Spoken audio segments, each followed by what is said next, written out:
Je suis allé dîner avec le père de ma femme après 10 ans de création de son entreprise. Puis il a déclaré, Tommy va gérer les choses maintenant.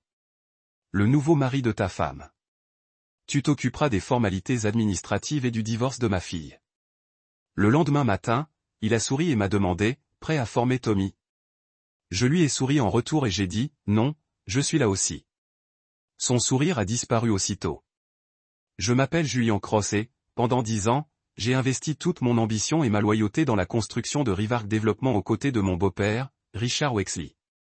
Depuis mes premiers pas sur ce chantier poussiéreux, jeune ingénieur, jusqu'au jour où j'ai négocié des contrats de plusieurs millions de dollars dans des salles de réunion rutilantes, je ne me suis jamais considéré comme un simple employé. J'étais un membre de la famille. Lorsque j'ai épousé sa fille Nora, la promesse tacite était que je serais à jamais lié à l'héritage Wexley. Ce soir, sous une voûte de lustre en cristal, au milieu d'une douzaine de costumes impeccables et de robes à paillettes, j'ai réalisé à quel point les promesses peuvent être trompeuses. Nous étions réunis au manoir de Richard pour un dîner officiel qu'il avait exigé. Nora était à mes côtés, dans sa robe de soie, son père présidant la table tel un monarque, et un homme que j'ai à peine reconnu était assis à ma gauche. Tommy Ronick, le nouveau mari de Nora, dont le sourire poli et les boutons de manchette coûteux exprimaient un sentiment de droit. J'ai observé les yeux de Tommy se poser sur les miens avec une approbation amusée, comme s'il savourait un secret qu'il était le seul à posséder. Les plats arrivaient en procession monotone, huîtres scintillant comme des perles volées, coquilles Saint-Jacques poêlées qui brillaient à la lueur des bougies, filets de Minan qui saignaient d'une ambition cramoisie sur la porcelaine blanche. Pourtant, je ne goûtais que de l'acier et de la cendre. Richard se tenait debout, son verre de vin tendu comme un sceptre. Il attendit que le murmure des applaudissements polis s'éteigne, puis éleva la voix pour porter à travers les panneaux d'acajou. « Je veux faire une annonce, dit-il d'une voix pleine d'autorité. Tommy dirigera désormais Rivomark. Julien, tu t'occuperas des formalités administratives et du divorce. » Il marqua une pause, savourant chaque syllabe comme s'il prononçait le coup de grâce d'une bataille de 10 ans. Je sentis mon cœur exploser dans ma poitrine. Le son résonnait comme un marteau contre des murs de béton. Après d'innombrables nuits blanches à vérifier que les permis étaient bien déposés, après avoir personnellement supervisé chaque poutre et chaque plan. Après avoir sacrifié des anniversaires et des fêtes pour conclure des affaires, je n'étais pas seulement remplacé. J'étais jeté comme un outil désuet. La pièce se figea. L'argenterie flottait entre la bouche et l'assiette. Les lèvres de Nora s'entr'ouvrirent comme pour parler, puis se pincèrent pour former un masque impeccable. Le sourire narquois de Tommy brillait à la lueur d'une centaine de bougies.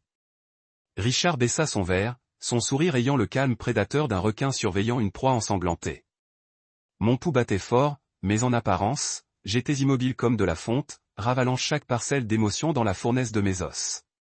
Je sentais l'humiliation me submerger comme une tempête. Rage, chagrin, incrédulité. Mais je serrai les mâchoires et joignis les mains sur la table, comme si j'étudiais le grain du chêne à la recherche d'un salut secret. L'alliance de Nora brillait entre nous, une barrière silencieuse plus épaisse que l'acier. Elle dit, rien. Rien. Le silence qui s'installait était si pesant qu'il aurait pu m'anéantir. L'air tremblait comme s'il attendait mon prochain mouvement. J'aurais pu bondir sur mes pieds, briser des verres sur le sol de marbre et me déclarer héritier légitime de tout ce que j'avais construit. Mais je ne le fis pas. Au lieu de cela, je souris lentement, délibérément, l'expression d'un acquiescement poli, celle d'un homme qui semble brisé, mais qui prépare déjà sa prochaine conquête. Mes lèvres se retroussèrent, juste assez pour empêcher le sourire suffisant de Richard de s'élargir davantage. Puis je levai mon verre, croisai le regard de Nora un instant et bus une longue gorgée. Le vin me brûla la gorge, allumant un feu brûlant dans mon estomac. Je ne serai pas la victime de l'histoire. J'en deviendrai l'auteur. Après avoir trinqué au nouveau rôle de Tommy d'une seule phrase de félicitations posée, je m'installai confortablement et laissai le dîner se dérouler. Mes oreilles ignoraient le tintement tendu de l'argenterie, le bruissement de la taffida, les rires forcés qui flottaient dans la salle caverneuse. Mon esprit retraçait le registre des trahisons, les heures sacrifiées, la foi placée dans l'affection paternelle de Richard. Tout ce que j'avais apporté à l'empire de Wexley, rendu caduc par une simple annonce. Je me demandais si les yeux de Nora exprimaient du remords, ou s'ils n'étaient que les vitres polies de la trahison, mais je ne lui donnais rien. Pas une larme, pas un regard suppliant, aucun signe que ces paroles m'avaient blessé plus profondément que n'importe quelle blessure physique. Je ne leur donnerais pas cette satisfaction. Tandis que les assiettes à dessert arrivaient, de petites pavlovas couronnées de baies sucrées, j'ai calculé ma stratégie de sortie. Je me lèverai de cette table non pas en gendre rejeté, mais en homme prêt à se reconstruire sur les cendres de leur arrogance. Quand le serveur m'a proposé du café et du porto, j'ai décliné les deux. Je me suis levé à la fin du dernier plat, j'ai salué Richard d'un geste courtois et sans soumission, et j'ai tendu la main à Tommy. Son sourire narquois s'est élargi lorsque nos doigts se sont rencontrés, mais j'ai soutenu son regard avec une détermination implacable. Félicitations, ai-je dit d'une voix même inébranlable. J'ai hâte de régler les derniers détails. Puis je me suis éloigné, chaque pas mesuré résonnant sur le sol de marbre, laissant derrière moi le gala scintillant, le regard triomphant du patriarche et une épouse qui ne pouvait soutenir mon regard. Ma détermination d'acier me servit d'armure contre l'humiliation, forgeant à cet instant l'âme inébranlable d'un homme déterminé à se relever de ses ruines. Je sortis dans l'air nocturne, froid et vivifiant, sentant chaque fragment de mon monde brisé se fondre dans le plan de ce que j'allais construire. Le soleil était trop brillant pour l'obscurité qui m'envahissait. Il filtrait à travers les stores comme s'il n'avait aucun respect pour ce qui s'était brisé en moi quelques heures auparavant. Je n'avais pas vraiment dormi. J'étais simplement errant entre souvenirs et calculs, allongé sur les couvertures, toujours vêtu de ma chemise de la veille. L'odeur de l'eau de Cologne de Richard et du vin amer s'accrochait au col comme la fumée après un incendie. Je ne pleurais pas. Je ne criais pas. Je fixais simplement le plafond jusqu'à ce que l'aube me pousse à bouger. Et quand elle le fit, je n'hésitais pas. Lorsque je me garai sur le parking de Rivermark, la ville s'étendait à perte de vue. Je suis resté un moment assis dans ma voiture, le volant serré, les yeux rivés sur les fenêtres du bureau autrefois si prometteuses. De l'extérieur, tout semblait pareil. Même façade en briques, même logo épuré près de la porte tournante. Mais pour moi, le bâtiment tout entier avait changé. Ce n'était plus mon foyer. C'était le champ de bataille. J'ai traversé le hall par habitude. Pas de contrôle de badge, pas de questions. Mon visage m'était encore suffisamment familier pour que personne ne m'arrête. Pourtant, j'ai pris l'ascenseur jusqu'à l'étage exécutif, le trajet fluide et silencieux, me laissant le temps de préparer le masque que je devais porter. Dès que les portes se sont ouvertes, il était là. Richard Wexley, déjà adossé au comptoir de la réception, un café à la main, les cheveux soigneusement brossés, un sourire suffisant comme celui d'un renard devant son poulailler. Son regard a immédiatement croisé le mien. Je connaissais ce regard. Je l'avais vu le donner à des fournisseurs qu'il s'apprêtait à sous-estimer et à des architectes qu'il comptait remplacer. « Bonjour, Julien », a-t-il dit comme si nous étions de vieux amis, prêts à former Tommy. Je n'ai pas cligné des yeux, je n'ai pas bronché. J'ai avancé lentement, délibérément, et j'ai assorti son sourire au mien. Non, j'ai dit que j'étais là pour reprendre ce qui m'appartient. Pour la première fois depuis des années, j'ai vu le visage de Richard perdre son équilibre.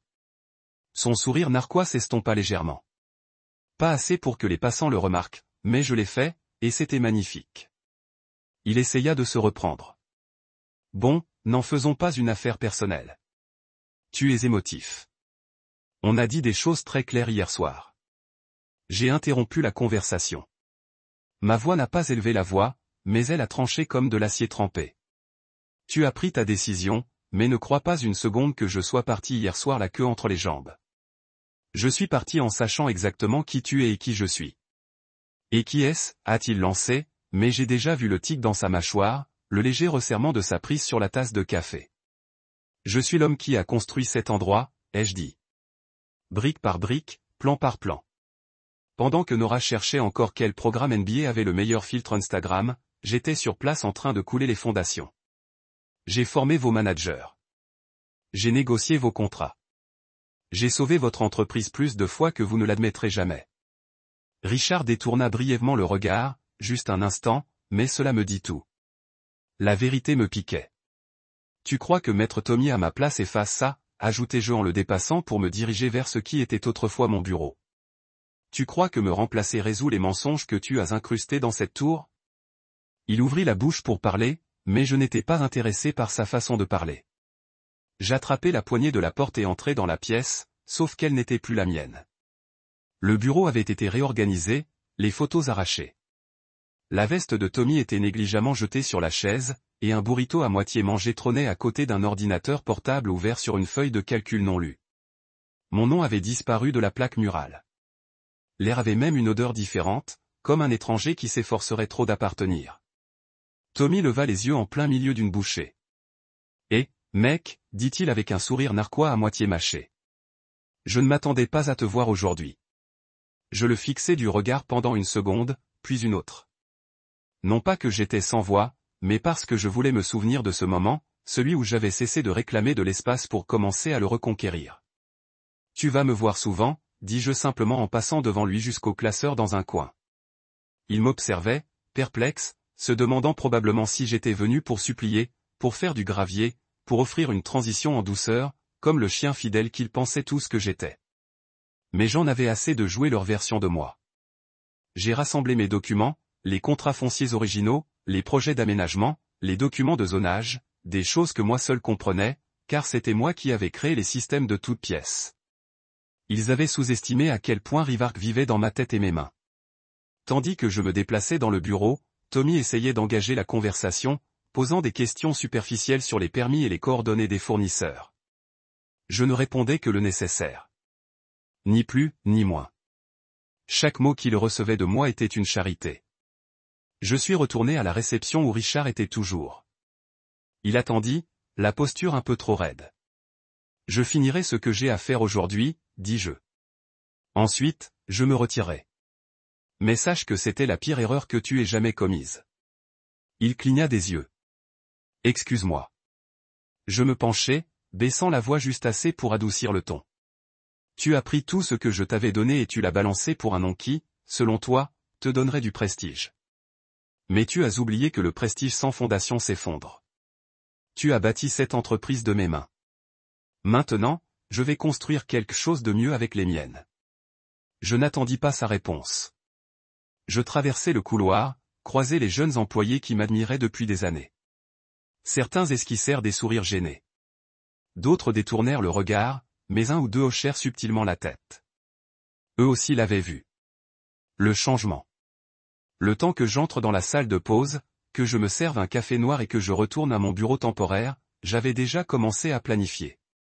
Pas une colère, pas une vengeance, quelque chose de bien plus dangereux.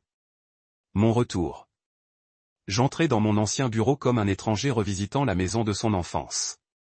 Qui avait été vidé et remis à neuf jusqu'à devenir méconnaissable. Les murs étaient du même gris mat, mais toute nuance de chaleur avait disparu.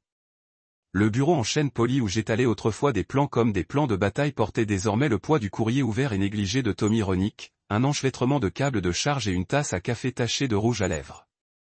La plaque signalétique qui indiquait autrefois Julian Cross, directeur de l'exploitation, avait été remplacée par une plaque générique, coordinateur administratif.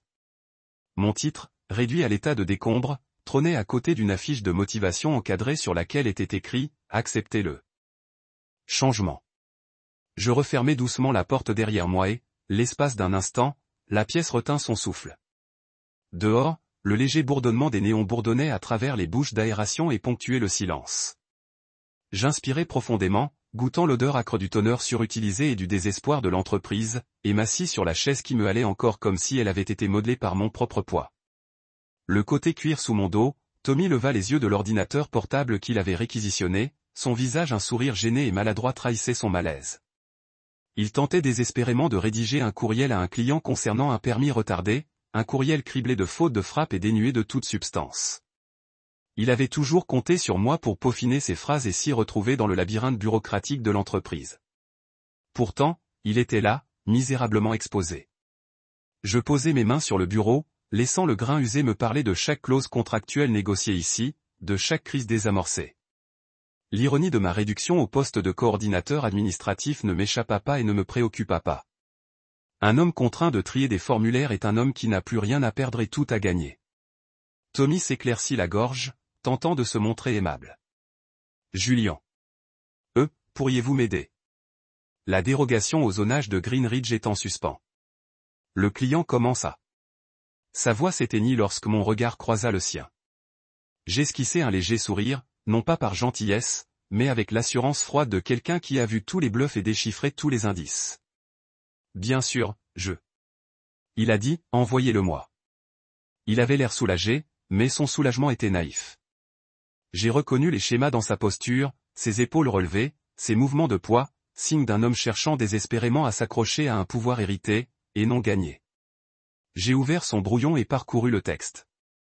Les phrases butaient sur le jargon du secteur, utilisaient des termes juridiques à mauvais escient et étaient agrémentées de platitudes d'entreprise. Absurde pour un client cherchant des solutions concrètes à un problème urgent. Je me suis penché en avant et j'ai restructuré ces paragraphes, tissant de la clarté dans le chaos, ancrant chaque point avec le langage précis que j'avais perfectionné pendant une décennie. Tandis que mes doigts volaient, Tommy planait près de mon épaule, hochant docilement la tête. Sa présence était un reflet fantomatique de mes propres séances de mentorat. Sauf que maintenant, j'étais le mentor de quelqu'un dont les références étaient plus minces qu'un brouillon. En travaillant, j'ai remarqué les subtils changements autour de nous. Jade est passé devant la porte ouverte et s'est arrêté pour jeter un coup d'œil. Son sourcil s'est arqué de surprise en me voyant à nouveau à la barre, bien qu'elle ait osé. Je ne parlais pas, Roman passait tranquillement, sa tasse de café serrée comme un radeau de sauvetage. Son regard passa de Tommy à moi avant de détourner rapidement le regard. Samir rôdait près des box, son téléphone prêt à recevoir un message ou un email, attendant mon signal pour bouger. Chacun se souvenait de la croix de Julien qui avait mené des équipes à travers des effondrements de chantier et des catastrophes de délai. Il voyait le fantôme d'un leader qui avait autrefois occupé cet espace précis, même si la plaque de laiton et la signature de l'email affirmaient le contraire. Une fois le brouillon révisé terminé, j'ai cliqué sur « Envoyer » et j'ai vu le soulagement de Tommy se transformer en respect réticent. Il s'est adossé en arrière, expirant comme s'il venait de survivre à une tempête. « Merci » a-t-il murmuré, les yeux rivés sur l'écran. « Je ne sais pas ce que je ferais sans toi. » Ma poitrine se serra, mêlée de justification et de pitié. Dommage pour l'homme qui croyait pouvoir compenser ses compétences et son expérience par un nom et un sourire. Je lui ai adressé un signe de tête courtois, puis je me suis levé et j'ai rassemblé mes affaires. Mon carnet, mon stylo préféré, les cartes de visite que j'avais imprimées des mois auparavant pour une entreprise dont moi seul connaissais le nom. On m'a rappelé à la réception pour les formalités administratives, une tâche que j'ai acceptée avec grâce. En traversant le couloir, j'ai croisé des employés qui s'efforçaient de recalibrer leur flux de travail, maintenant que la marionnette dans le fauteuil de direction peinait à trouver ses ficelles. J'ai entendu des bribes de conversation à voix basse. C'est bien lui, n'est-ce pas? Julien Cross. Et si quelque chose ne va pas, on appelle Julien. Ces mots, prononcés si bas, m'ont traversé comme une pulsation. L'organisation vibrait encore de la force vitale que j'avais apportée. Même fantôme, j'étais le battement de cœur sous le vernis. Dans la file d'attente des formalités administratives, j'ai regardé Tommy prendre des appels frénétiques de fournisseurs, la voix brisée par la pression. Nous étions noyés sous les conséquences des délais non respectés et des inspections bâclées, le chaos même que j'avais prédit. Mais je souriais calmement, car je savais que chaque crise à venir serait une opportunité pour moi. Chaque hésitation, chaque document mal classé rappelait à l'équipe qu'il n'y avait encore qu'un seul homme qui comprenait véritablement les rouages complexes de Rivark, et cet homme, c'était moi. De retour au bureau, je m'arrêtai devant la cloison vitrée qui séparait mon bureau récupéré du monde extérieur. L'espace d'un instant, je me souvins de la première fois où je m'étais assis ici, les yeux illuminés par des visions de gratte-ciel et de communauté durable. Cette vision brûlait encore en moi, rongée par la trahison. Je sortis la carte de visite arborant le logo impeccable de Crossbuild, un nom non pas emprunté à l'héritage, mais gravé dans ma propre détermination, et la déposai sur le bord du bureau de Tommy. Pas de fioriture, pas d'annonce, juste une déclaration silencieuse, Crossbuild, l'incarnation du véritable leadership. Je sortis du bureau à la fin de la journée, mon reflet vacillant dans la vitre tandis que le crépuscule tombait sur le monde extérieur. J'étais l'agent de liaison oublié, un fantôme errant derrière la vitre. Mais dans mon esprit, j'étais déjà en train de préparer la suite, bâtir une entreprise de toutes pièces, une entreprise qu'aucun dîner d'affaires ne pourrait jamais démanteler. Le fantôme derrière la vitre avait repris forme, et bientôt le monde saurait que Julien Cross n'était pas un simple remplaçant, mais la pierre angulaire de quelque chose de bien plus grand.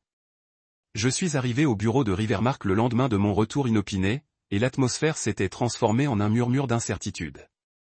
La majestueuse façade du bâtiment brillait encore sous le soleil matinal, mais à l'intérieur, la tension montait au coin comme des toiles d'araignée. J'ai parcouru les couloirs familiers, observant les employés échanger des regards fervents à mon passage. Ils se souvenaient de Julien Cross qui avait autrefois supervisé chaque détail de leur travail, et il sentait que l'homme qu'il voyait maintenant n'était plus le subordonné docile qu'on lui avait fait passer. Mon titre dans l'annuaire indiquait toujours coordinateur administratif, mais ma posture, mon allure et la confiance tranquille de ma démarche en disaient plus long que n'importe quelle plaque de cuivre. Je n'ai pas fait de scène. Je n'ai pas déclaré la guerre. Au lieu de cela, je me suis installé à mon ancien bureau avec une pile de rapports techniques et une tasse de café fumant.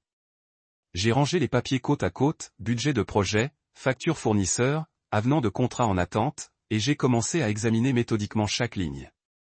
Tout en travaillant, j'observais la réaction de l'équipe.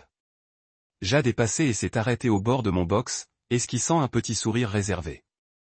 Roman s'attardait près de la porte de la salle de pause, inclinant la tête comme s'il digérait le fait que je sois à nouveau absorbé par les détails des chiffres et des délais. Samir, habituellement réservé, rôdait devant mon bureau, attendant l'occasion d'attirer mon regard et d'acquiescer en signe de solidarité. Aucun d'eux ne parlait, mais je reconnaissais leurs encouragements subtils. Leur confiance était une bouée de sauvetage. De l'autre côté du bureau, entre les rangées de box, j'ai aperçu Tommy qui essayait fébrilement d'organiser une conférence téléphonique. Il aboyait des instructions à un inspecteur municipal qui avait signalé des rapports environnementaux manquants pour le projet Greenidge. Sa voix tremblait lorsque l'inspecteur exigeait des plans précis de gestion des eaux et menaçait d'interrompre les travaux d'excavation jusqu'à ce que les documents de conformité soient déposés. J'ai vu la sueur perler sur la tempe de Tommy. Je connaissais les protocoles par cœur, et le fait qu'il ne le fasse pas le laissait perplexe. Alors que l'appel se terminait brusquement, il s'est affalé dans son fauteuil, s'est passé la main dans les cheveux et a laissé échapper un gémissement de frustration qui a résonné dans le vide. Je me suis levé de mon bureau, j'ai apporté mon café et je l'ai posé près de son écran. « Besoin d'aide ?» ai-je demandé doucement. Il a levé les yeux, surpris comme si j'étais apparu de nulle part. Puis il a hoché la tête, trop soulagé pour dissimuler son désespoir. J'ai pointé du doigt les données manquantes. Mesure de débit, certificat de contamination des sols, permis de préservation des arbres. Chacun était crucial et en retard. Ensemble, nous avons assemblé un dossier cohérent à partir des dossiers que j'avais repérés et organisés des semaines auparavant. Je les guidais pas à pas dans le processus de soumission, clarifiant la terminologie juridique et le protocole municipal. En le voyant hocher la tête en signe de compréhension, je n'ai ressenti aucune satisfaction à le voir retrouver une vie normale. Au lieu de cela, j'éprouvais de la pitié pour l'homme qui avait hérité de mes responsabilités sans en saisir les subtilités. Lorsque nous avons expédié le colis, Tommy a poussé un soupir de soulagement. « Je ne sais pas comment on fait pour gérer tout ça », a-t-il admis, la voix voilée de gratitude. J'ai posé une main sur son épaule, un geste de réconfort plutôt que de camaraderie. « Il ne s'agit pas de gérer les choses correctement », ai-je dit. Il s'agit de se soucier suffisamment de comprendre pourquoi c'est important. Ses yeux brillaient de compréhension et d'une pointe de regret. Il déglutit, hocha la tête, baissa la tête, puis retourna à son bureau pour s'attaquer à la crise suivante. Je l'ai observé un instant, puis je suis retourné à mes propres tâches. Mais les répercussions silencieuses ont dépassé le cadre immédiat de la gestion des dégâts. Tout au long de la journée, des fournisseurs ont appelé pour des questions urgentes sur les calendriers de livraison et les anomalies de facturation. Des sous-traitants ont envoyé des courriels pour confirmer des visites de chantier que j'avais programmées des mois auparavant. Même les urbanistes ont demandé des éclaircissements sur les plans de gestion de la circulation. J'ai répondu à chaque appel, à chaque courriel, et j'ai constaté l'émergence d'une tendance. Sans mon aide, toute l'opération s'effondrerait sous le poids des détails oubliés. Pourtant, aucune de ces interactions n'avait besoin de fanfares ni d'annonces publiques. Elles étaient les fils invisibles de la compétence qui maintenait Rivomark. En fin d'après-midi, j'ai convoqué une réunion impromptue avec Jade et Roman dans une salle de conférence calme. Jade avait signalé des retards inhabituels dans les commandes de matériaux pour le projet de condominium de South Bay. Roman avait remarqué que des notes internes concernant des ajustements budgétaires circulaient sans mon accord. Nous étions assis autour d'une table élégante, ordinateurs portables ouverts, documents étalés devant nous. Je n'ai pas usé de ma hiérarchie ni invoqué mon autorité. J'ai simplement exposé les mesures à prendre, des bons de commande rectificatifs, des accords fournisseurs mis à jour, des prévisions budgétaires révisées et un plan de communication unifié pour tenir toutes les parties prenantes informées. Jade hocha la tête et prit des notes. Roman tapota furieusement son clavier. Samir, qui nous avait rejoints à mi-chemin, notait les actions à entreprendre dans son carnet numérique. La salle crépitait d'une détermination renouvelée.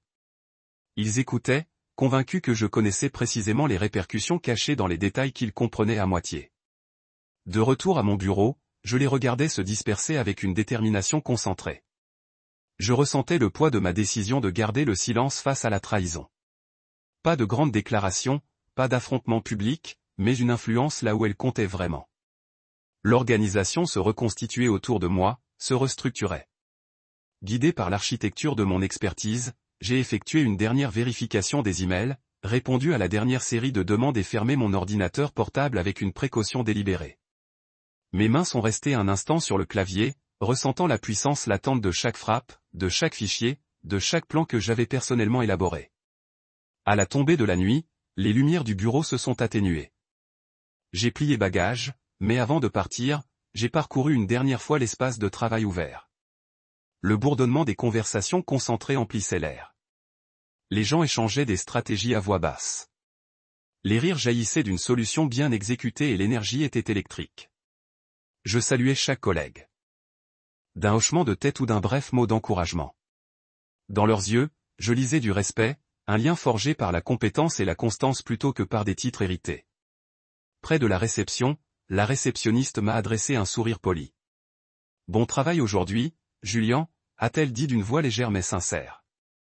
C'était la première reconnaissance ouverte que je recevais, et elle a résonné. Je lui ai rendu son sourire. « Merci », ai-je répondu. Sortant dans l'air frais du soir, j'ai inspiré profondément, savourant la promesse d'un nouveau départ.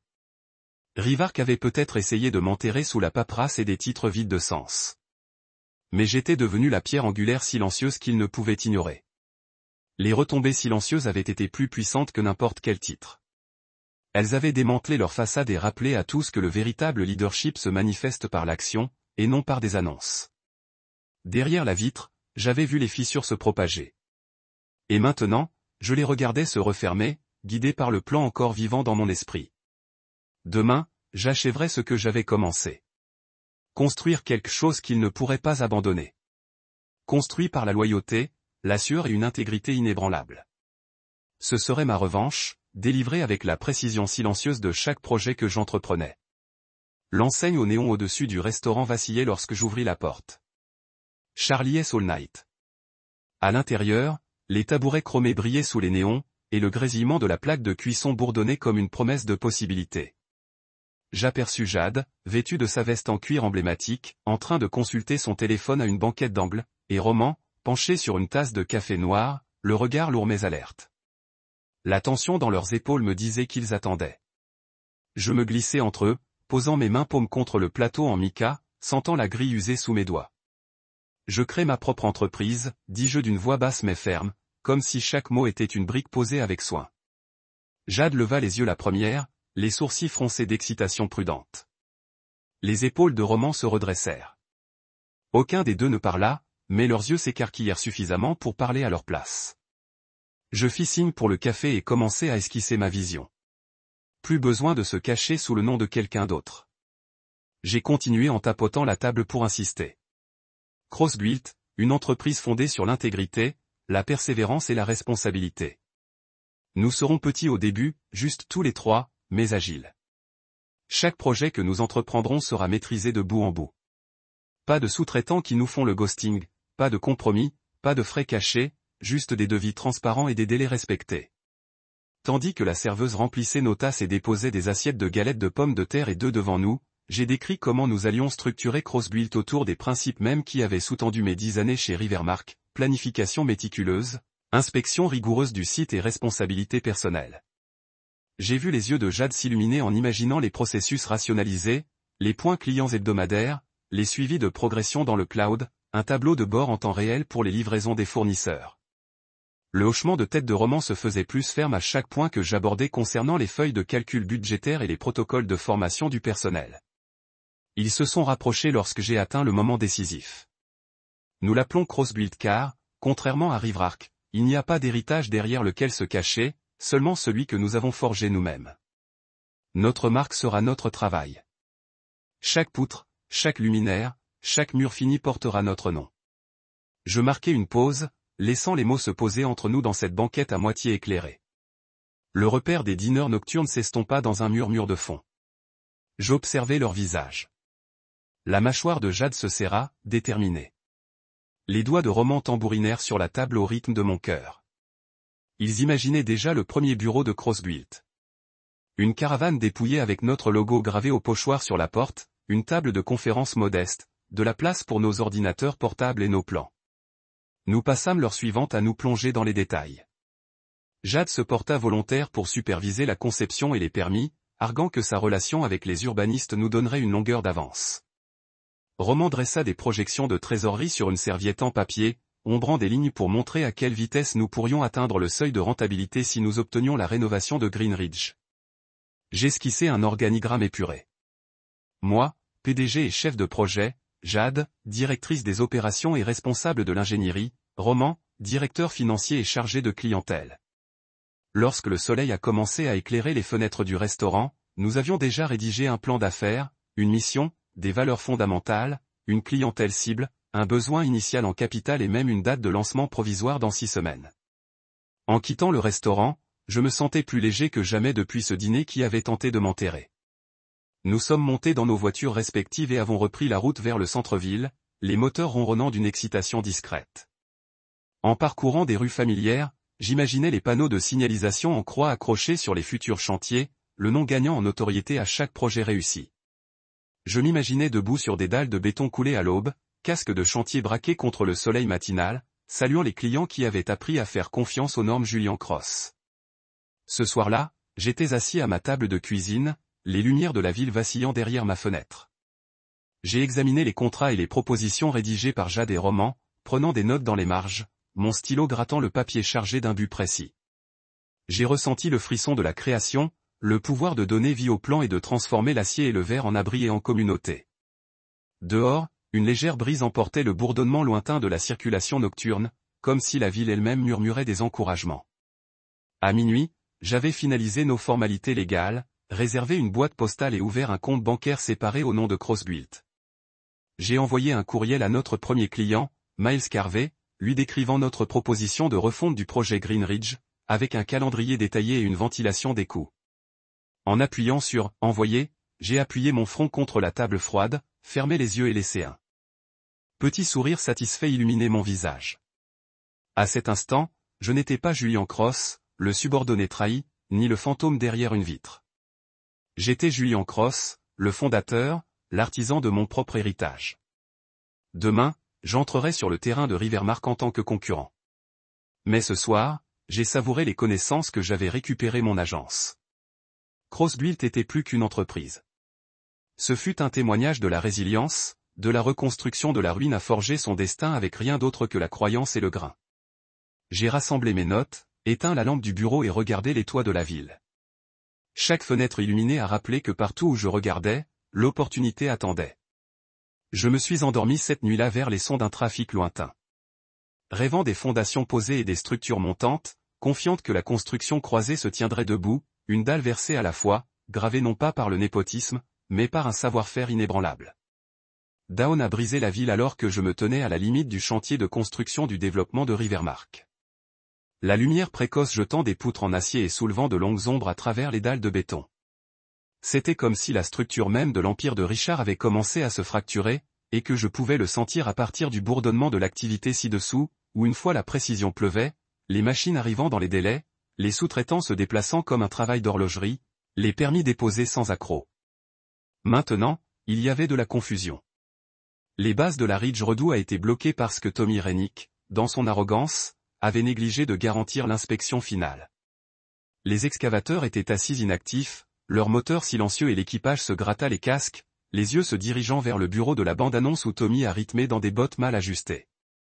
J'étais arrivé tôt avant que nos premiers camions de livraison croisés ne roulent pour assister au chaos né de son inexpérience.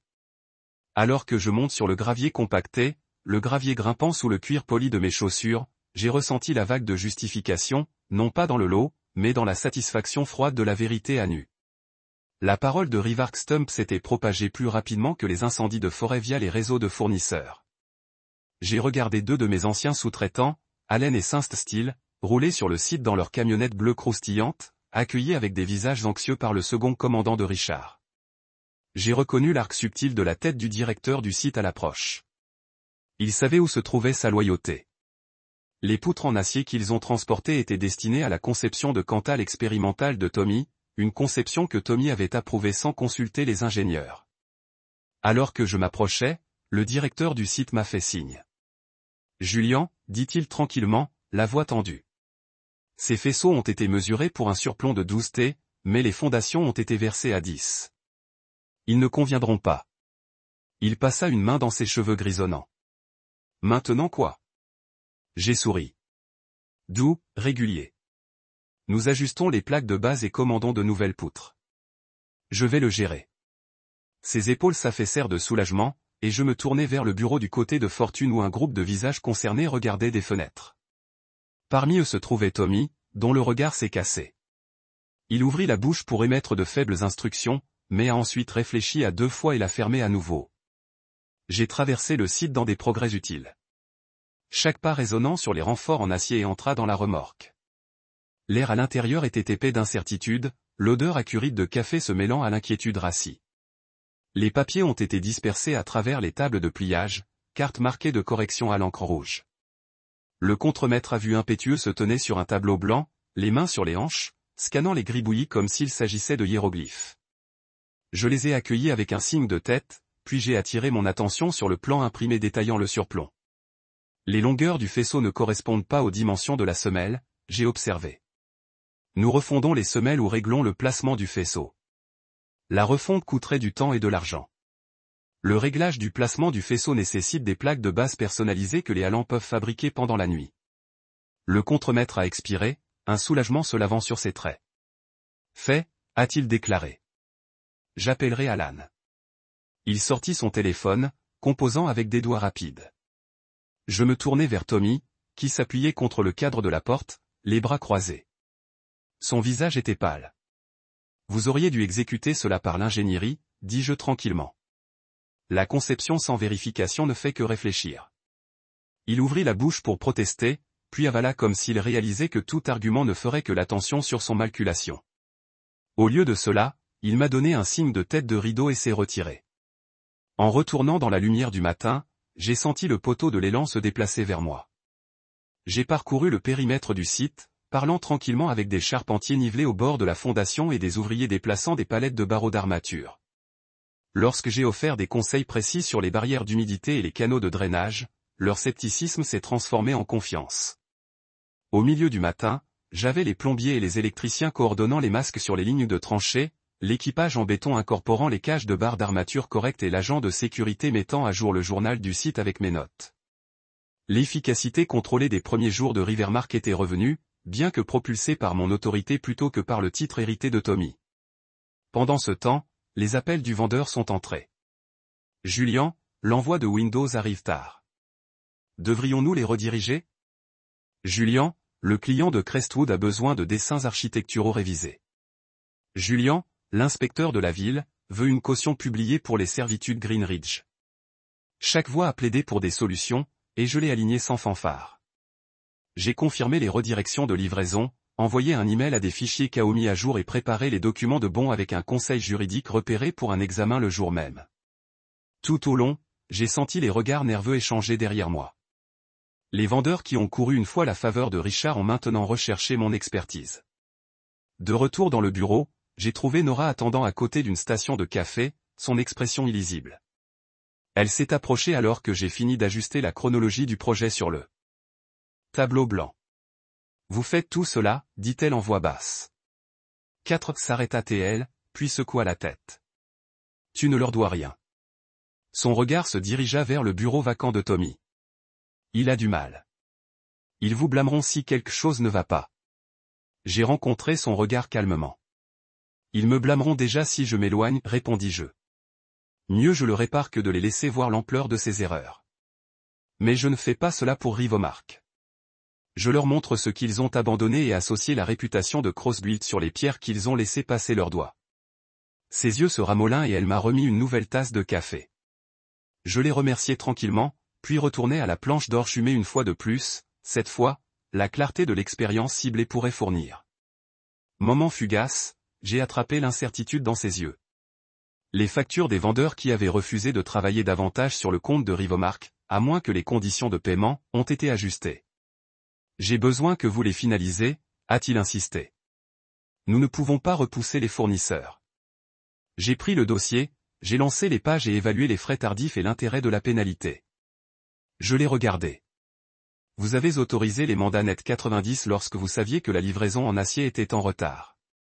Ces frais sont votre responsabilité. J'ai fermé le dossier et verrouillé les yeux avec lui. Si vous voulez que j'ajuste ces factures, je le ferai. Mais après-demain, je les facturerai directement par Crossbuilt. Sa mâchoire se resserra.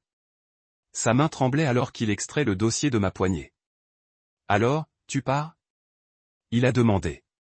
J'ai secoué la tête. Je suis ici aujourd'hui parce que quelqu'un doit faire fonctionner le projet. Je vais quitter le moment où la refonte de Greenridge est de retour sur la bonne voie. Après cela, Rivark n'est plus ma préoccupation, il a avalé. Puis il hocha la tête, vaincu. Faites ce dont vous avez besoin. Je suis retourné à Jade et Roman qui déversaient des feuilles budgétaires à la table du site. J'ai glissé le déclaration révisé à travers. Prenez soin de cela, ai-je dit à Roman. Je vais gérer le démontage de la grue et l'alignement de l'acier. En les regardant entrer en action, j'ai réalisé que la véritable faiblesse de Rivark n'était jamais ses atouts ou son héritage. C'était sa volonté de valoriser les noms sur le savoir-faire. Alors que le soleil de l'après-midi plongeait vers l'horizon, j'ai supervisé les ajustements de l'acier, sentant le bruit sourd de chaque faisceau atterrissant précisément l'endroit que j'avais calculé. Avec chaque frappe du marteau et le toboggan de la clé, la façade de Rivomark a continué à se fissurer, exposant le vide derrière le titre de Tommy et le fanfaron de Richard. Et à travers ces fractures, l'avenir de Crossbuilt brillait. Un nouvel héritage construit par les mains mêmes qu'ils avaient autrefois jetées. La pluie est tombée dans des draps lourds le matin que j'ai vu pour la première fois Richard Wexley se promener sur le site du Crestwood Healthcare Center, notre projet phare de Crossbuilt, comme un fantôme d'une vie que j'avais laissée. Le ciel s'était ouvert juste au moment où nous versions le faisceau final. Des gouttelettes d'argent se mélangeant avec le béton humide, mais j'ai refusé de faire une pause de travail. Mon équipage a déménagé avec une efficacité pratiquée. J'ai dirigeant la pompe en béton avec une main stable. Les livraisons de matériel de coordination romaine par radio et les sous-traitants posent des cages de barreaux comme s'ils étaient des composants d'une belle montre. Je me tenais au bord de la dalle, regardant les pores converger dans une couture qui définirait la stabilité du bâtiment. Quand je l'ai remarqué. Richard se tenant sous un parapluie en lambeaux, ses chaussures en cuir coulaient plusieurs pouces dans le sol saturé. Il a appelé mon nom, mais je n'ai pas répondu immédiatement. Je l'ai étudié à travers le rideau de la pluie. Sa veste de costume trempée, les cheveux plâtrés sur son front, un regard d'humilité désespéré gravé dans les lignes dures de son visage. Une douzaine de fois j'avais imaginé ce moment. Lui pour me poursuivre, suppliant la réconciliation, offrant tout ce qu'il fallait pour récupérer mon allégeance. Mais le voir maintenant trempé et diminué, se sentait surréaliste. L'homme qui m'avait banni de son empire se tenait maintenant sur mon gazon sous le domaine que j'avais construit à partir des ruines de sa trahison. J'ai essuyé mes mains sur un chiffon et m'approchèrent, consciente des airs qui ont percuté l'équipage d'observation. Ils ont reconnu Richard. Ils avaient vu son empire s'effondrer sous l'ineptie de Tommy, et regardaient maintenant le roi potentiel s'agenouiller devant l'architecte de sa chute. J'ai fermé la distance, la boue suçait mes bottes et lui a offert un signe de tête mesurée. Richard, dis-je, voix basse, portant le drone du mélangeur en béton. Qu'est-ce qui vous amène ici? Il a baissé le parapluie, révélant des yeux qui avaient l'air plus âgés que la dernière fois que je l'avais vu. Il avala, l'humidité glissant sur ses joues pour se mêler à la pluie. Je suis venu voir les progrès, a-t-il dit, jetant un coup d'œil vers la structure brillante s'élevant derrière moi. J'ai entendu dire que Crossbuilt était en avance sur le calendrier. J'ai permis à un soupçon de satisfaction de colorer mon expression. Jade avait signalé que nous avions 3 jours à l'avance, les fonds coulant en douceur, les inspections éliminées et aucun litige sous-traitant pour entraver le rythme. Nous sommes sur la bonne voie, ai-je confirmé. Votre aide serait ont été les bienvenus il y a des mois, il a hoché la tête, les lèvres se sont pressées. Je me rends compte que maintenant, a-t-il admis, se déplaçant son poids comme si la culpabilité avait meurt de sa fierté. Et je veux faire une offre. Le vent a rafraîchi, la pluie battait dans les yeux. Je me raidis. Une offre? Je faisais écho. Autorité complète du conseil d'administration. Enterré sous Resolve, a pris l'appât de la nostalgie, chuchotant que la réconciliation pourrait peut-être restaurer ce qui a été perdu. N'était plus ma boussole. J'ai inhalé l'air humide, senti ces frissons s'installer dans mes poumons et exhalé une respiration qui secoua les gouttes de pluie de mes cils. J'apprécie le geste, dis-je uniformément. Mais je ne travaille plus pour les personnes qui apprécient la loyauté que lorsque cela leur convient. Mes mots ont traversé la bruine, définis par la conviction que je ressentais dans mes os. Crossbuilt est ma maison maintenant. Vous ne pouvez pas dénicher la cloche de la trahison. Il ferma les yeux comme si la piqûre de cette vérité brûlait plus que la pluie. Il doit y avoir quelque chose qui pourrait changer d'avis, a-t-il plaidé, la voix craquée. Un partenariat, une contreprise, n'importe quoi. J'ai étudié le site. Autour de moi, les murs à moitié encadrés du centre de soins de santé, les conduisages de plomberie nouvellement installés, la lueur du béton fraîchement versé qui servirait dans la base d'innombrables vies bien chargées. C'était mon héritage maintenant, quelque chose construit sur l'intégrité, pas un privilège hérité. Non, dis-je doucement.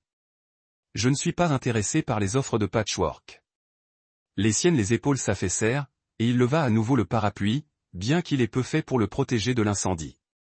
Même si je vous offrais tout, a-t-il demandé, les yeux se jettent avec une dernière lueur d'espoir. Je m'avançai et plaça une main sur son revers trempé. Vous m'avez tout offert il y a 10 ans, j'ai répondu. Je vous ai tout donné. Mon temps, mon talent, ma confiance. Vous l'avez gaspillé. Je m'arrêtai, laissant le poids de mes mots s'installer. J'ai construit quelque chose de nouveau parce que j'ai appris que certaines fondations sont pourries sous la surface. Il a expiré, un faible son de démission. Pour la première fois, j'ai vu l'homme derrière le patriarche, l'humain dont l'ego l'avait aveuglé vers sa propre ruine. Je suis désolé, a-t-il dit, la voix petite. Vraiment, ai-je hoché la tête et recula. Vos excuses sont notées, ai-je dit. Mais cela ne change pas l'avenir. Je me suis détourné, chaque trace d'estampille l'autorité dans la dalle boueuse. L'équipage m'a regardé passer, et comme je atteignis la clôture du périmètre, je les ai entendus inspirer brusquement, comme si la nouvelle de ma décision s'imprimait sur leur morale. Au bord du site, je me suis arrêté, je me suis tourné en arrière et j'ai jeté mon parapluie trempé dans la boue aux pieds de Richard, une offrande silencieuse de fermeture. Au revoir, Richard, dis-je, et merci de faire de moi l'homme que je suis aujourd'hui. Il s'est penché pour récupérer le parapluie, mais je montais déjà vers le cœur du domaine de Crossbuilt. Derrière moi, j'ai senti que les fondements de mon passé s'effondrent sous la pluie, et devant moi, la structure montante de mon avenir était ferme, inflexible contre toute tempête. La pluie s'était finalement relâchée dans une bruine douce au moment où Nora a frappé à la porte de mon appartement, un écho indésirable du thunder de la nuit dernière. J'ai répondu sans invitation, tenant une serviette pour sécher mes cheveux après avoir quitté le bureau latéral. Elle se tenait dans le couloir, parapluie dégoulinant à ses pieds, les yeux ombragés d'indécision. Son manteau était trempé, tissu s'accrochant à sa forme comme regret. Elle avait l'air petite dans la lumière dure du couloir, et j'ai ressenti un scintillement de l'homme que j'étais, celui qui l'aurait accueilli à l'intérieur, lui a offert de la chaleur et de l'explication, mais que Julian était parti. J'ai fermé la porte derrière moi et j'ai fait un geste sur une chaise près de la fenêtre. Tu es trempé, dis-je, la voix même. Asseyez-vous, elle obéissa, s'effondrant sur le bord du coussin comme si la gravité elle-même appuyait la culpabilité dans ses os. Je lui ai tendu une serviette, et elle l'enroula autour d'elle sans le regarder. Le silence entre nous était épais, le poids sans parler de 10 ans. Résoudre, refusant de lui donner un coup d'œil. Dégringoler dans des fragments hésitants. Formalité nécessaire. Comment Nora croyait que cela m'épargnerait l'humiliation d'être écarté jusqu'à ce que les mots gèrent le divorce atterrissant sur mes genoux comme un verdict. Elle a dit qu'elle était désolée, des excuses offertes à travers des lèvres tremblantes. Après des mois de silence, elle a parlé de confusion, de loyauté déchirée entre le père et le mari, de peur de ne jamais lui pardonner. J'ai écouté sans interruption, mon pouls un battement de batterie régulier de détachement. Pendant qu'elle parlait, j'ai réalisé que la culpabilité de Nora était moins puissante que la confiance en acier que j'avais forgée depuis qu'il s'est éloigné de Rivomark. Quand elle se tut, les larmes scintillaient dans ses yeux. Je laisse le moment s'attarder, mesurant la distance entre nous. Avez-vous déjà pensé à ce que j'avais construit ? Demandai-je tranquillement, ma voix calme mais plus ferme que ce à quoi je m'attendais. Vers les 10 années que j'ai déversées dans cette entreprise, les nuits que j'ai manquées à la maison. Les sacrifices que j'ai faits pour le rêve de votre père ? Elle a avalé et fermé les yeux, mais n'a offert aucune réponse. J'ai pressé. Vous n'avez jamais appelé. Vous n'avez jamais demandé. Pas après notre anniversaire de mariage. Après le contrat de Greenridge. Après tout. Ses épaules tremblèrent, des larmes roulant sur ses joues. J'ai résisté à l'envie d'atteindre l'espace entre nous et de l'attirer dans un semblant de confort. Ce n'était plus mon rôle. Au lieu de cela, je me levai, me faisant rythmer lentement par la fenêtre, les mains jointes derrière mon dos. Les lumières de la ville se sont brouillées à travers la pluie en verre strié. 1 million de possibilités brillant dans la nuit. J'ai construit Crossbuilt pour les gens qui me voient, qui apprécient mon travail sur des titres vides, ai-je dit. Accompagner mon nom, bien sûr, mais qui se tient sur l'intégrité, pas sur le népotisme ou les promesses creuses. Je me suis tourné pour lui faire face et j'ai ajouté, aucun nom de famille requis. Mes paroles se sont installées entre nous comme la dernière goutte de pluie. Elle se tenait également, se déplaça vers la fenêtre à côté de moi, regardant l'horizon lointain. Je comprends, dit-elle doucement. Je viens de craquer sa voix, la confession à moitié perdue dans la pression du chagrin non chède. Je voulais juste que vous sachiez que je n'ai jamais voulu vous blesser. Je pensais que le soutenir vous épargnerait la douleur. Je me suis expiré lentement, sentant la tension dans ma poitrine se dérouler. La douleur fait partie du progrès, ai-je répondu. Sans cela, vous ne connaissez jamais votre propre force. Nora se tourna alors vers moi, les yeux brillants dans la faible lumière. Que ferez-vous, elle a demandé. Voulez-vous jamais revenir? Sa question concernait moins sur le passé et plus sur l'avenir, comme si elle espérait une place dans mon prochain chapitre. Je considérais son hésitation, le conflit gravé dans ses traits et reconnus la femme que j'aimais autrefois. Gênant, conflictuel, mais finalement éclipsé par l'ambition de son père. J'ai secoué la tête. Je ne reviens pas, dis-je. Crossbuilt est où j'appartiens maintenant. Et vous, vous devez décider qui vous êtes sans votre nom de famille. Un silence a suivi, enceinte de possibilités. Elle hocha la tête comme si elle avalait ses dernières réserves. Je le ferai, a-t-elle dit. Je te le promets. Puis elle s'est serrée dans ses bras, recula et m'a offert un sourire timide. Bonne chance, murmura-t-elle. Je l'ai regardé partir, sa silhouette se dissolvant dans la lumière du couloir. Lorsque la porte a cliqué, je me suis expulsé profondément, ressentant à la fois la perte et la libération.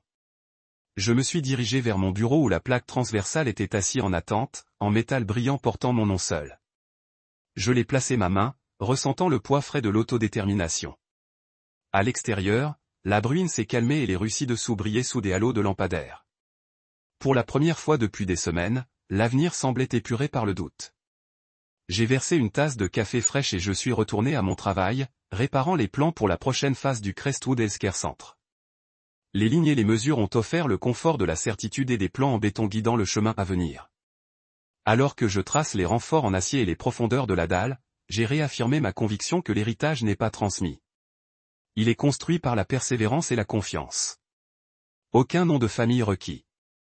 Et donc j'ai afflué sur les plans établis dans la nuit. Le bourdonnement de la ville, une berceuse éloignée prête à écrire le prochain chapitre de mon histoire. Une définie non pas par qui j'ai épousé ou dont elle était la fille, mais par chaque brique que je mets en place, chaque structure qui portait la marque de la Crossbuilt. Résili, honnête et entièrement le mien. Le matin, j'ai vu le titre, je ne ressentais pas de joie, seulement la confirmation silencieuse de ce que je savais arriver. Les développements de Rivermark avaient déposé une demande de restructuration. Je me tenais à l'extérieur du palais de justice de la ville, la pluie tapant contre mon code alors que je regardais le ticker de l'information mettre à jour l'histoire en temps réel. Saisie bancaire, réclamation du créancier. Tommy Rennick part. Wexley vend des droits de nom. Une décennie d'ambition et de réputation dissoute dans les documents d'encre et les documents judiciaires. En lisant chaque ligne, j'ai fermé les yeux contre le souvenir de cette table de dîner, le décret suffisant de Richard faisant écho dans mon esprit. Il avait essayé de m'enterrer, mais ce faisant, il s'est enterré. Je me suis détourné des marches du palais de justice et je me suis dirigé vers le nouveau siège social de Crossbuilt, une suite modeste au-dessus d'un café au centre-ville. Le hall sentait de la peinture et de la promesse fraîche. Notre assiette est restée brillante sur le mur, Crossbuilt LLC. Je suis entré à l'intérieur pour trouver Jade et Roman se blottissaient sur le télévision de bureau, tasse de café oubliée entre leurs mains. Quand ils m'ont vu, Jade laissa échapper un rire haletant et l'expression de Roman est passée de l'incrédulité au triomphe. Ils sont partis, a déclaré Jade, voix douce. Riomark est parti. J'ai hoché la tête, laissant le moment s'installer. Ne célébrons pas leur ruine, répondis-je. Oh non, ce que nous avons bien fait. Leurs yeux brillaient d'excitation, mais je ne voulais pas perdre de vue pourquoi nous avions réussi pendant qu'ils vacillaient. Nous nous sommes concentrés sur la structure, la confiance et la transpiration. Je leur ai rappelé que c'était ce qui nous a traversés. Cet après-midi, j'ai passé devant les bureaux de Rivmark. Ils pour le panneau de location sont accrochés à la fenêtre, correspondant au cadavre d'entreprise à l'intérieur. J'ai ralenti le trottoir, fixant les bureaux vides et les salles de conférences poussiéreuses où j'avais une fois combattu pour des permis et des investisseurs. La prise de conscience qu'il n'existait plus en tant que compagnie se sentait surréaliste, mais je ne ressentais pas de pression pour se réjouir. Au lieu de cela, j'ai tourné la roue vers mon prochain site, où Crossbuild s'est étendu à 5 nouveaux emplacements, y compris la rénovation de l'hôtel de ville. La croissance ne s'est pas produite en dépit. C'est arrivé par la vision.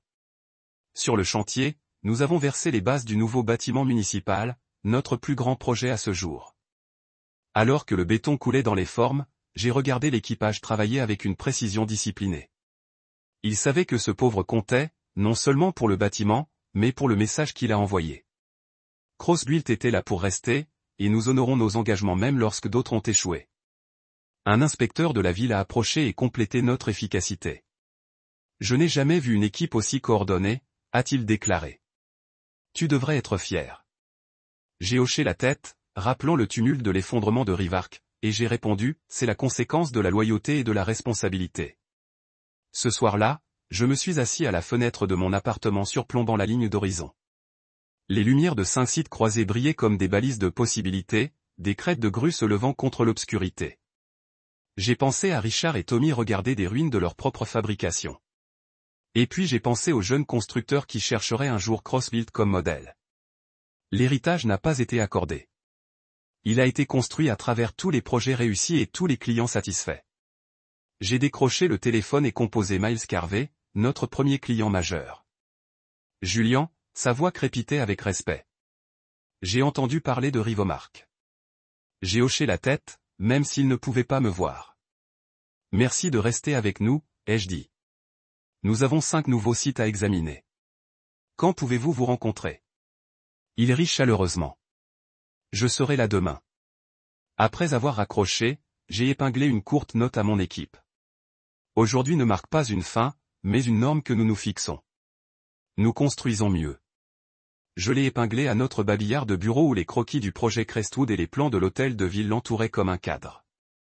Avant de me coucher, je me dirigeais vers l'étagère vide où mes prix Rivmark se tenaient autrefois. J'ai effacé les plaques anniversaires et les trophées de chef de projet de l'année, puis j'ai placé un seul casque à maîtrise à leur place, un emblème simple de ce qui comptait maintenant. J'ai éteint la lumière et dans l'obscurité, le bourdonnement de la ville m'a bercé pour dormir. Sachant que si Rivmark s'était effondré sous le poids d'une confiance brisée, la construction croisée continuerait à augmenter, une dalle inébranlable à la fois. Je me tenais au bord de la fosse de construction, en surveillant le cadre squelettique du bâtiment municipal qui monte devant moi comme une promesse tirée. Le soleil du matin brillait des poutres en acier, jetant des ombres nettes sur les dalles de béton fraîchement versées autour de moi. L'équipage croisé a déménagé avec une précision née d'un but partagé. Les charpentiers sécurisant des solives, des électriciens en train de filmer les conduits et des ouvriers nivelant des agrégats comme s'ils marquaient le plan le plus important du monde. Ce n'était pas seulement un autre site. C'était l'incarnation de chaque leçon que j'avais apprise au cours de la dernière année, distillée dans un testament vivant de résilience et de savoir-faire. Un jeune architecte s'est approché, glissant des plans dans ma main. La ville veut des assurances sur la chronologie, a-t-elle déclaré. Ses yeux tenaient cette étincelle d'ambition dont je me souvenais depuis mes propres jours. J'ai offert un sourire calme. Nous livrons 2 semaines à l'avance, lui ai-je dit. Et nous dépasserons leur attente. Elle hocha la tête, inspirée par la certitude de ma voix. Je me suis retourné dans le cadre et je suis passé ma main le long d'une poutre horizontale, sentant sa solidité fraîche. Chaque poutre, chaque colonne, chaque boulon portait mon nom maintenant, non pas comme une obligation, mais comme une garantie. Crossbuild n'a pas été construit sur des privilèges ou des liens familiaux. Il a été construit sur le contrat tacite entre un artisan et son travail. Vous vous présentez, vous faites bien par votre équipe et vous laissez chaque site plus fort que vous ne l'avez trouvé. En dessous de moi, Roman et Jade ont conféré des comprimés de planification. Je me suis souvenu de la nuit où nous nous sommes assis dans ce restaurant en esquissant des tableaux organisationnels. À l'époque, nous étions 3 personnes avec un rêve et une poignée de serviettes. Maintenant, nous transformions l'horizon de la ville, une dalle à la fois. J'ai ressenti une houle de fierté, non pas pour moi, mais pour ce que nous avions construit ensemble, une culture où la compétence comptait plus que les connexions et l'intégrité ont dépassé l'héritage. Un membre d'équipage m'a fait signe. Le camion en béton était prêt pour la prochaine version. J'ai hoché la tête et je l'ai suivi vers le commande du mélangeur. Le ciment mouillé siffla alors qu'il glissait dans les formes, et je l'ai regardé s'installer en place. Le fondement de la confiance du public prenant forme sous mes pieds. C'était le moment où je vivais. La convergence de la planification et de l'action, l'alchimie qui a transformé les matières premières en structures qui abriteraient des vies et façonneraient les communautés. Alors que les pauvres terminaient, je me suis reculé et j'ai interrogé le travail. La dalle brillait sous le soleil de fin de matinée, impeccable et vibrante.